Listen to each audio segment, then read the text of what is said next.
শবে বরাতের রাতে গোসল করা ও 12 রাকাত নামাজ পড়ার যে নিয়ম সমাজে চালু আছে কোরআন হাদিসে আলোকে এ সম্পর্কে জানতে চাই।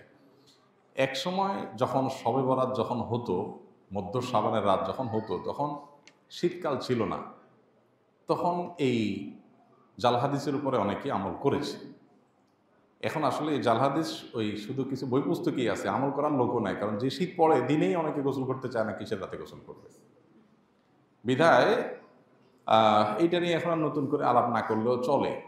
যারা এটাকে সওয়াবের কাজ মনে করে তারাও কয়জন গোসল করে এটা নিয়ে সন্দেহ আছে। খোলাসা কথা হলো যে শবে বরাত বা মধ্য শাবানের রাতে গোসল করার বিষয়ে কোনো হাদিস নবী সাল্লাল্লাহু আলাইহি ওয়াসাল্লাম থেকে সাব্যস্ত হয়নি। সেই সাথে এই 12 রাকাত নামাজের এরকম কোনো ধরাবাঁধা নামাজের কথাও হাদিসে বর্ণিত নাই। তবে এই রাতে আল্লাহ তাআলা হিংসুক এবং মুশরিক ছাড়া বাকি মানুষদেরকে সাধারণ ক্ষমা ঘোষণা করেন মর্মে হাদিস আছে, যার কারণে মানুষ আল্লাহর কাছে ক্ষমা চাইলো, ক্ষমা চাওয়ার মতো বুঝেই কাজ করলো, সেটা হতে পারে। কিন্তু কোনো ফিক্সড আমল, কোনো ফিক্সড রাকাত সংখ্যা এরকম কোনো কিছুই নবী সাল্লাল্লাহু আলাইহি ওয়াসাল্লাম থেকে বিশুদ্ধভাবে বর্ণিত হয়নি। দিনই আলোচনার উপর আমল করার আগ্রহ ধরে রাখা যাবে। দেখুন, মানুষ সৃষ্টিগতভাবে আল্লাহ তাআলা মানুষকে এইভাবে সৃষ্টি করেছে যে মানুষ ভুলে যায়, এবং ভুলাটা মানুষের মানবীয় প্রকৃতি এবং প্রবণতা। এই জন্য আল্লাহ সুবহানাহু ওয়া তাআলা বলেছেন, ওয়াযাক্কির ফাইন্না যিকরা তানফাউল মুমিনিন, স্মরণ করায় দাও, কারণ ভালো কাজের কথা মানুষকে স্মরণ করায় দিলে ইমানদারদের সেটা উপকারে আসে। এই জন্য কোনো দিনই আলোচনা শোনার পর বা কোনো দিনই বিষয় জানার পর সেটা যেন বারবার স্মরণ হয়, তার জন্য নানামুখী উদ্যোগ নিতে হবে। যেমন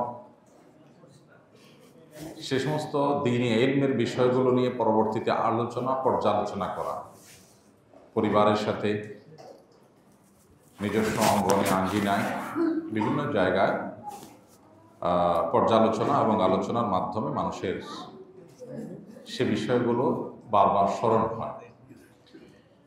ঠিক একইভাবে কোনো দ্বীনি বিষয় জানার পর সেটা মানার জন্য অনুকূল পরিবেশের দরকার হয়। মানুষ যত বেশি সম্ভব মুত্তাকিদের সাথে থাকলে, তাকওয়ার পরিবেশে থাকলে, তখন তার কোরআন এবং হাদিস এর ইলম যেটা অর্জন করেছে ওইটার উপর আমল করা তার সহজ হয়। যত বেশি প্রতিকূল পরিবেশে মানুষ থাকবে তত বেশি তার জন্য আমল করা কঠিন থেকে কঠিনতর হয়ে যাবে। তো এই জন্য এই বিষয়গুলোকে খুব বেশি গুরুত্বের সাথে লক্ষ্য করা, সেই সাথে আল্লাহ তাআলার কাছে দোয়া করা, আল্লাহ যেন জানা বিষয়গুলো অনুযায়ী আমল করার তৌফিক দান করেন। ইমানদার সব কিছু আল্লাহর কাছে দোয়া করবে, যখন জানবে তখন দোয়া করবে, আল্লাহ আমার এই অনুভূতি, আমার এই ইলম যেটা আমি আপনার অনুগ্রহে অর্জন করেছি, এটার উপর আমি আমল যেন ধরে রাখতে পারি। আল্লাহর কাছে দোয়া করতে হয়, চাইতে হয়। যেমন কোরআনের অনেকগুলো দোয়া আছে, আল্লাহ শিখিয়েছে। তার মধ্যে একটা দোয়া হলো, রব্বানা লা তুযিগ কুলুবানা বাদা ইয হাদাইতানা। আল্লাহ, আপনি হেদায়েত দেওয়ার পর আমাদের অন্তরগুলোকে আর বাঁকা করে দিবেন না, অন্তরগুলোকে আর বক্র করে দিবেন না। হেদায়েত যেহেতু পেয়েছি, এটা যেন আমি ধরে রাখতে পারি। ইন্নাকা আনতাল ওয়াহ্হাব, নিশ্চয়ই আপনি সর্বোচ্চ দাতা।